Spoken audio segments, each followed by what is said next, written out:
convidar a igreja do Senhor aqui a pensar biblicamente comigo sobre a comunhão cristã na igreja. Todas as vezes que a gente pensa, medita sobre o texto de Atos, sobre todo o livro de Atos, mas especialmente textos como esse, Atos 2, 42 a 47, quando lemos textos como esse, nós percebemos que alguns poucos pontos onde nós estamos bem próximos ou idênticos àqueles cristãos no primeiro século, mas percebemos também que em outros pontos nós estamos totalmente diferentes. Aquela igreja vivenciava, e esse texto eu quero logo dizer aos irmãos que não é um texto doutrinário, é um texto histórico, é um relato histórico.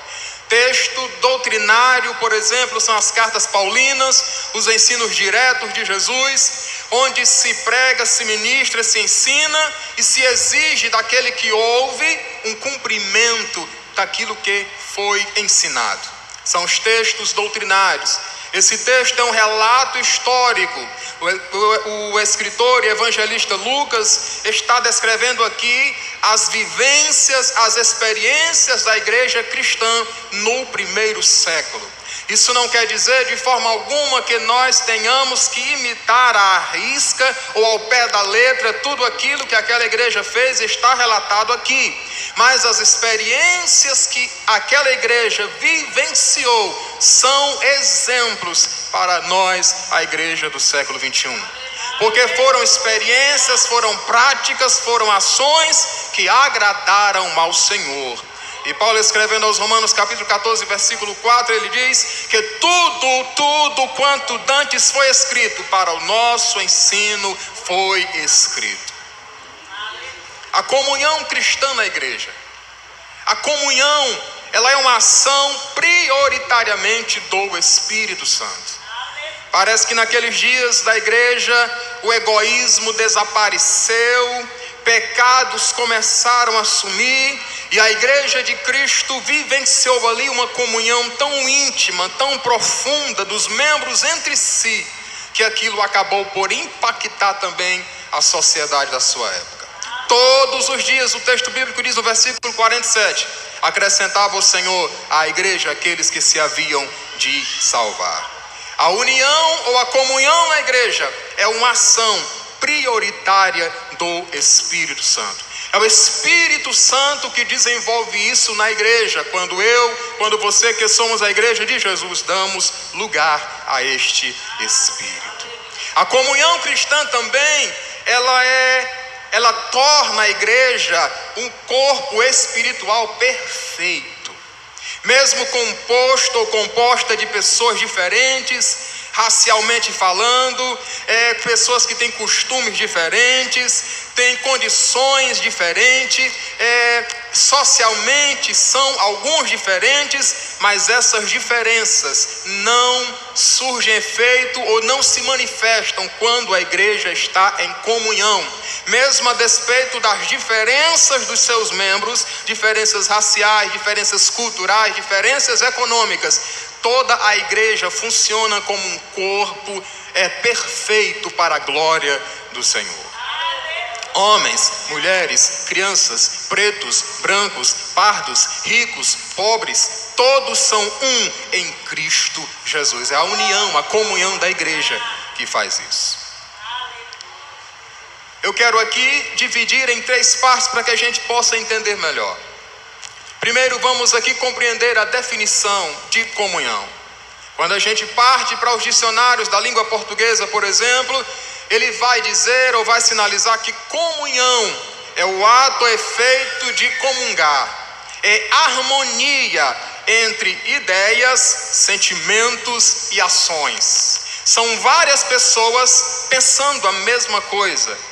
É um conjunto de várias pessoas sentindo a mesma coisa. São várias pessoas agindo da mesma maneira. Comunhão é a harmonia de sentimentos, de pensamentos, de sentimentos e de ações. Quando lemos o dicionário teológico publicado pela CPAD, Casa Publicadora das Assembleias de Deus. Lá está o pastor Cláudio Honor de Andrade definindo comunhão. Ele diz que comunhão é o sentimento entre os cristãos que os leva a agirem e a pensarem como se fossem um só homem em Cristo Jesus. Pessoas diferentes agindo como se fosse uma só pessoa.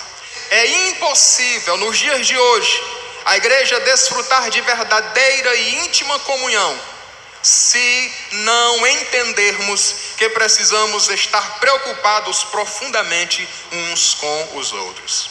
A própria palavra grega lá no Novo Testamento para comunhão, quando é traduzida para nós como comunhão, no grego é koinonia, que significa parceria, comunhão, amizade, intimidade, significa também relacionamento interpessoal. Na igreja, eu como cristão tenho a ver com a sua vida e você tem a ver com a minha vida. Eu estou preocupado com você e você está preocupado comigo. Para que a gente entenda mais ou menos o que é comunhão. Em segundo plano, agora vamos analisar as características da comunhão da igreja. Esse texto ele é muito profundo, é muito forte. Quando a gente lê o texto, existem várias coisas que caracterizam essa comunhão da igreja, esta união, esta ligação. Quando você lê dos versículos 42 ao 47, você encontra várias expressões, entre 8 a 10 expressões, que dá a ideia de união, de ligação. Começando do versículo 42, o texto bíblico diz: e perseveravam. O verbo está no plural e está se referindo a um conjunto de pessoas. Todos eles perseveravam na doutrina dos apóstolos, na comunhão, no partir do pão e nas orações. Aí o texto vai dizer que eles estavam juntos todos os dias no templo e nas casas, partindo pão, comendo, louvando, adorando. Estavam juntos. A comunhão da igreja era uma comunhão tanto espiritual quanto também social. A igreja estava reunida nos detalhes que diz respeito à vida espiritual. Estavam reunidos na doutrina, estavam reunidos na oração, mas também estavam reunidos no que diz respeito à assistência social. Todos os dias, no templo e nas casas, no templo e nas casas, todos os dias. A igreja precisa estar cada vez unida, porque ela é a igreja de Jesus Cristo. É a maior organização, é a maior instituição e, detalhe, a única que ainda consegue agradar a Deus. A comunhão da igreja, ela primeiramente é comunhão com Deus e depois comunhão com o próximo. Eu não posso ter comunhão com a igreja, com um grupo de crentes em Jesus, se primeiramente não tiver comunhão com Deus. Agora vamos ver isso na Bíblia Sagrada. Primeira epístola do apóstolo João, capítulo 1, versículo 3. Ele diz: olha, aquilo que ouvimos e vimos, é isso que vos anunciamos, para que tenhais comunhão conosco. E a nossa comunhão é com o Pai e com o seu Filho Jesus Cristo. Só podemos ter comunhão uns com os outros quando primeiramente temos comunhão com Deus. E é indispensável que alguém diga que tenha comunhão com Deus e não tenha comunhão com seu irmão. A comunhão cristã agrada a Deus. Quando lemos a oração de Jesus, a oração sacerdotal descrita lá em João capítulo 17, o Evangelho, nos versículos 20 e 21, Jesus está desejoso e pedindo ao Pai que esta comunhão aconteça na igreja. No versículo 20, Jesus diz: rogo-te, ó Pai, não somente por estes, mas por aqueles que pela tua palavra hão de crer em mim. Versículo 21, para que eles sejam um, assim como tu, ó Pai, o és em mim e eu em ti, que eles também sejam um, como nós somos um. Jesus orou para que esta comunhão acontecesse na vida da igreja. E todo aquele que quer honrar e glorificar o nome do Senhor, obedecer a Ele, zela por esta comunhão. Não vai dar lugar ao inimigo das nossas almas para que haja mexerico, confusão, divisão pelo contrário, vai lutar para que a comunhão da igreja do Senhor, da congregação, do grupo de cristãos seja cada vez mais firme, sólida e glorifique o nome do Senhor. A ponto de podermos impactar a nossa sociedade como aquela igreja impactou a sua sociedade. Porque eles viam a comunhão da igreja na prática, viam o amor que era pregado pelos discípulos na prática entre eles e eram impactados e passavam a aceitar também esta comunhão. A igreja, o texto bíblico diz, todos estavam juntos, versículo 44 e 45, todos estavam juntos. Eu acredito na Bíblia Sagrada. Quando ela diz todos, é todos. Ninguém ficou de fora. Uma igreja que só num dia ganhou cerca de 3.000 novos membros, estava junta na oração, estava junta na adoração, estava junta no partir do pão, na comunhão, na santa ceia, estava junta. Isso com certeza impactará a sociedade da nossa época, irmãos. Eu acredito que uma das maiores e mais sublimes formas de evangelizar a nossa sociedade é através da união que a igreja manterá junto os seus membros uns com os outros. Jesus orou por esta comunhão. A principal característica da comunhão da igreja era a união.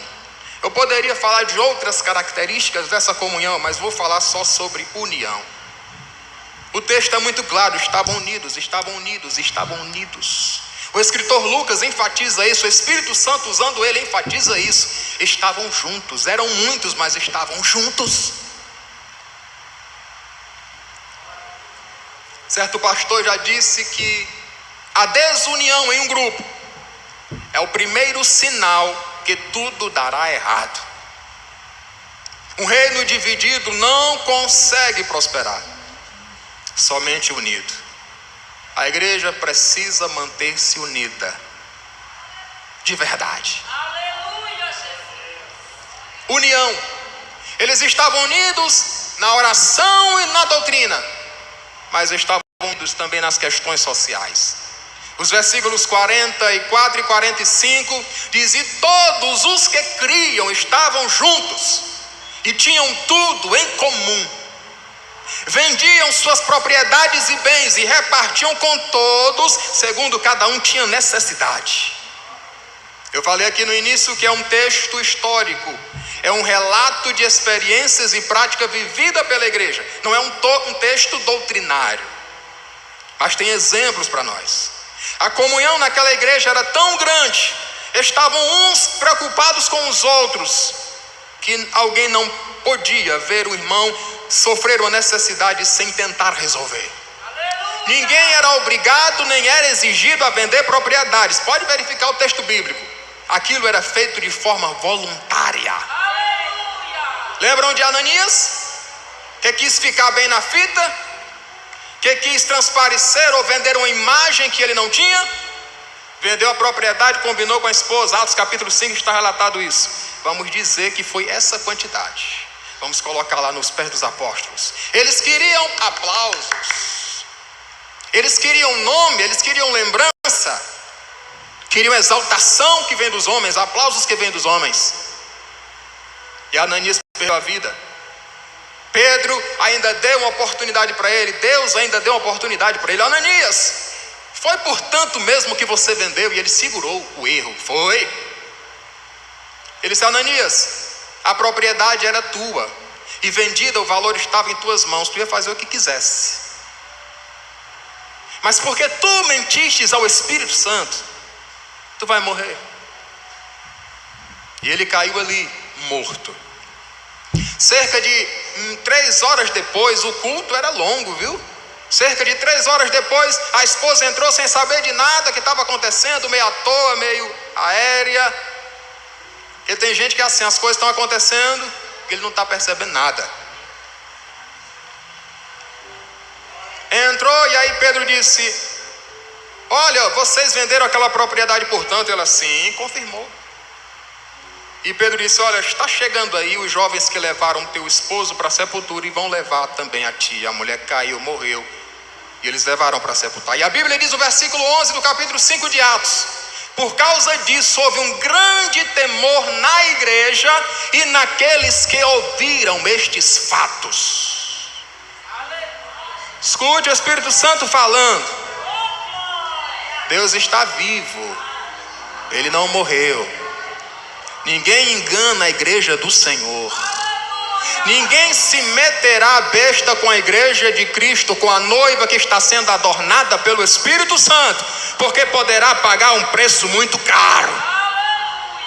Mas aqueles que querem, através de todas as suas ações que poderão fazer para Deus e para o reino, querem a glorificação dele, serão bem-aventurados e receberão a vida eterna.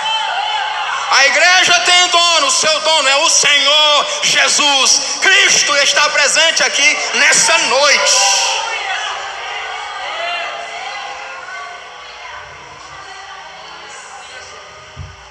A igreja estava unida. Nessa noite é culto do Partir do Pão, mas é de comunhão também. Você pode desfrutar da comunhão com Deus nessa noite.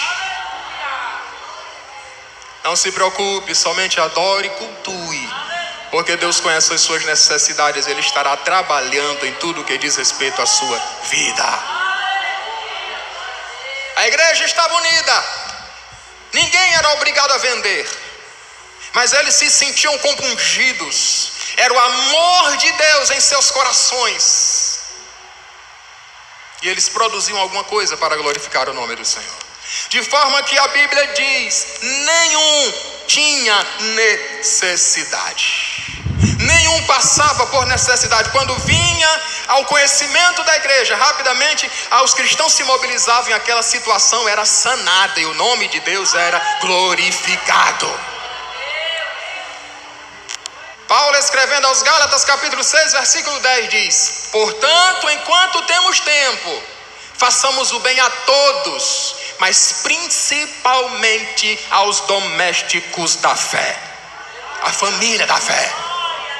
A igreja tem uma responsabilidade também social, mas a prioridade nesse trabalho social é com os crentes em Jesus. É inadmissível, irmãos, um cristão, membro de uma igreja, passar por necessidades extremas e ninguém se mobilizar para pelo menos amenizar aquela situação. Deus não estará satisfeito com isso. Aquela igreja estava reunida no espiritual, mas estava unida também no social. Agora eu quero lembrar aos irmãos, mediante o texto bíblico, sobre algumas consequências dessa comunhão, dessa união. Quando lemos o texto, algumas coisas aconteceram como consequência. Em primeiro lugar, havia temor. Versículo 43: e em cada alma havia temor. Havia um respeito a Deus na igreja, porque todos estavam em comunhão. Deus estava presente, manifestando-se na vida da igreja, e havia temor.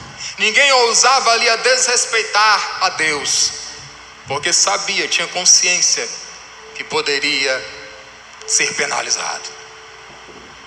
Uma segunda consequência da comunhão da igreja era a realização de milagres. O texto bíblico diz no versículo 43: e muitas maravilhas e sinais se faziam pelos apóstolos.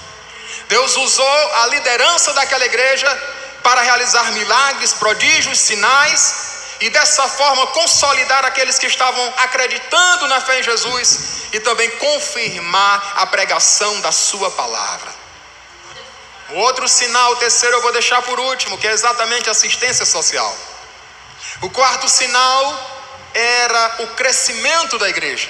Versículo 46: e todos os dias acrescentava o Senhor à igreja aqueles que se haviam de salvar. Irmãos, a Bíblia está dizendo todos os dias. Todos os dias, todos os dias, todos os dias.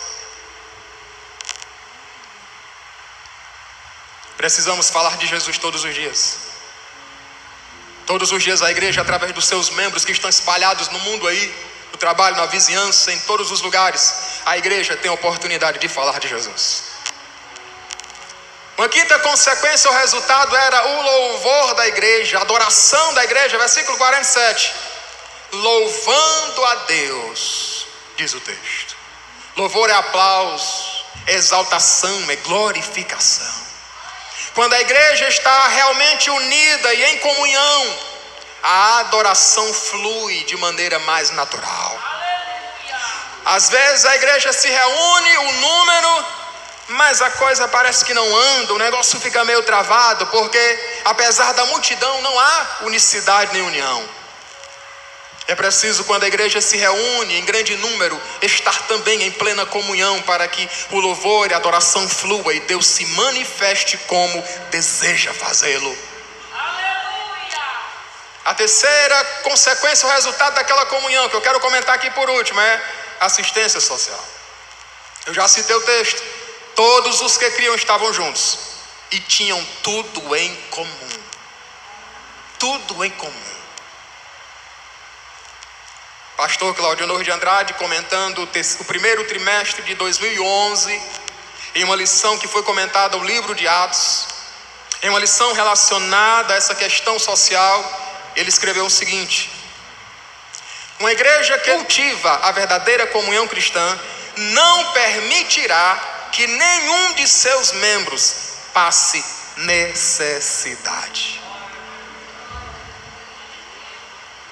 Ele quer dizer, parafraseando aqui o pastor, que uma igreja que cultive, que está interessado realmente em agradar a Deus através da comunhão, ela vai se esforçar, ela vai se desdobrar para minimizar o sofrimento daqueles necessitados dentro do seu meio ou no seu meio.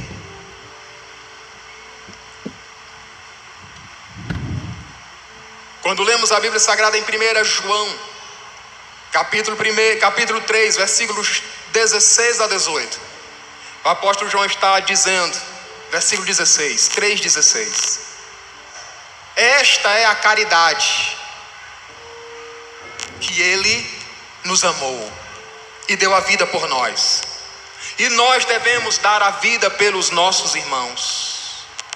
O amor está nisso aí, no ato de dar. Jesus deu a vida por nós e nós devemos dar a vida pelos nossos irmãos. No versículo 16, e aliás,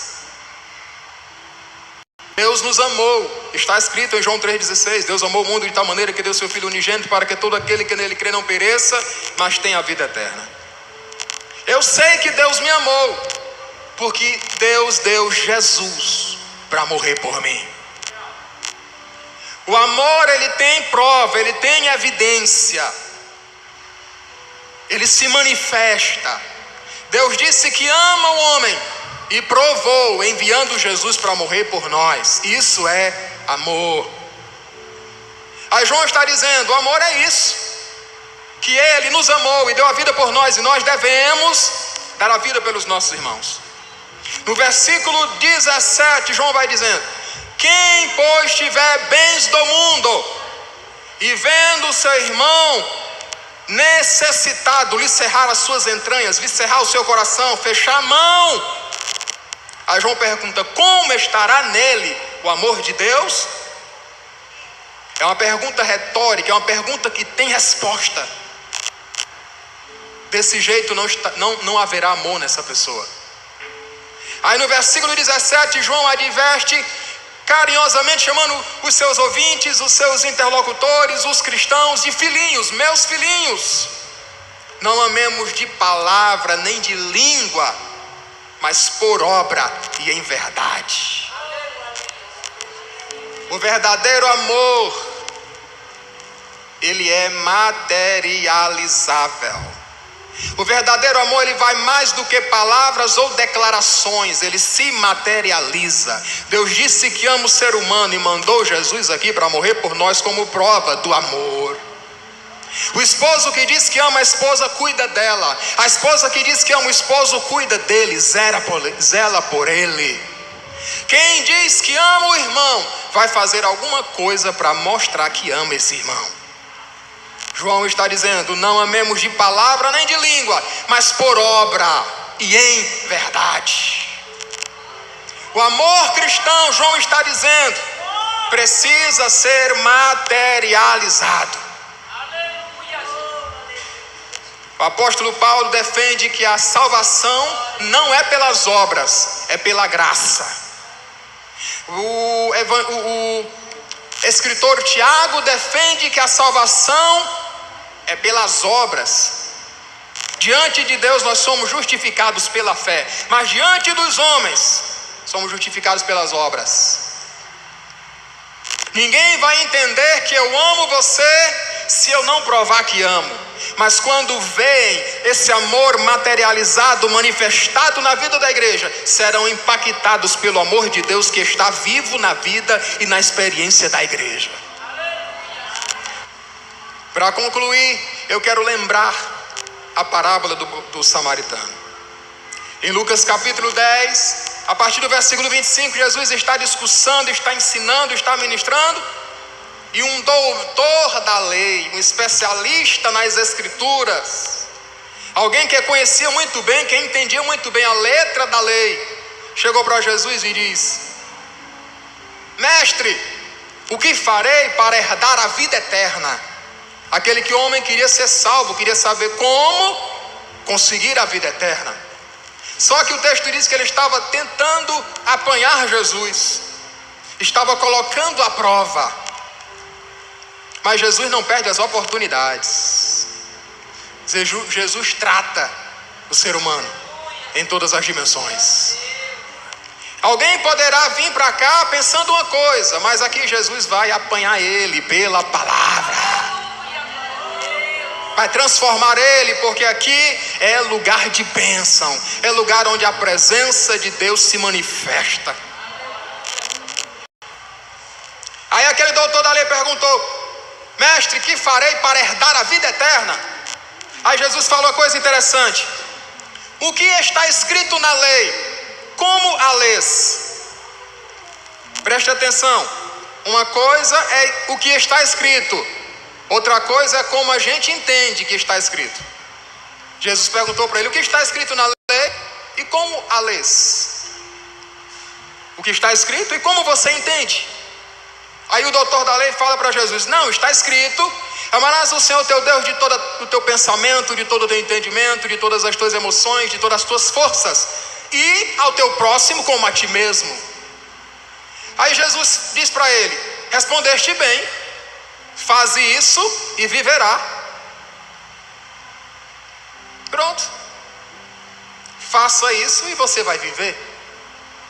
Ele tinha interpretado bem. Aí o texto diz que ele, querendo justificar-se a si mesmo, disse assim: mestre, quem é o meu próximo? Como se não soubesse quem era o próximo, ou como se quisesse limitar a obediência ao mínimo. Mas Jesus não pede o mínimo, ele pede o máximo. A obediência tem que ser no todo. Não podemos obedecer em parte, temos que obedecer no todo. Aí Jesus conta para ele uma parábola. Jesus responde a ele contando a parábola do bom samaritano. Jesus disse: olha, descia um homem de Jerusalém para Jericó, ou de Jericó, descia de Jerusalém para Jericó,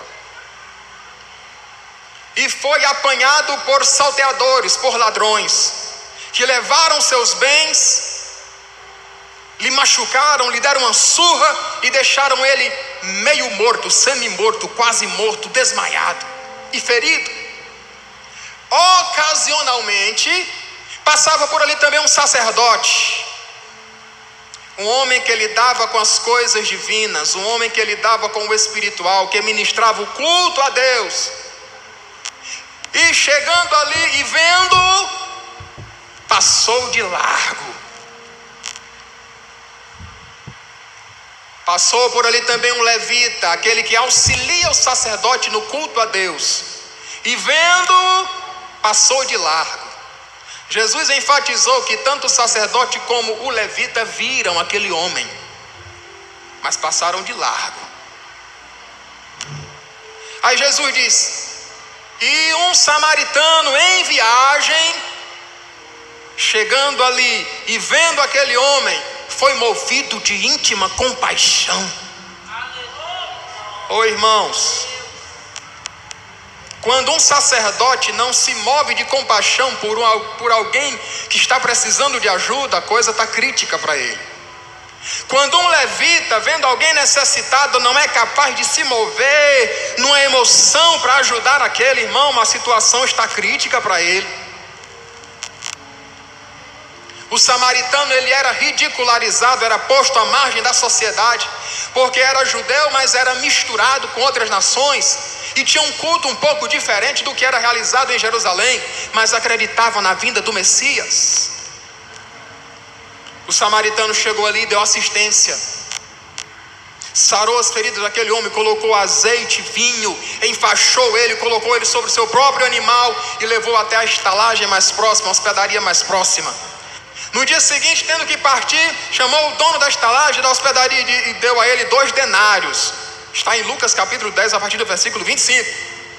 E disse assim: olha, cuide dele, e tudo mais que você gastar além disso, na volta eu pagarei a você. Aí Jesus conclui a parábola e chama o doutor da lei e pergunta para ele: bem, para você, o que parece que foi o próximo daquele homem que caiu na mão dos salteadores? Aí o doutor da lei responde: tenho para mim que foi aquele samaritano que cuidou daquele homem. Jesus disse para ele: vai, pois, e faze o mesmo. Um doutor da lei, alguém que conhecia a letra na minúcia, nos detalhes, não estava fazendo nada disso, porque Jesus disse para ele: vai e faz a mesma coisa. Se você puder, fique de pé em nome de Jesus. A igreja de pé em nome de Jesus.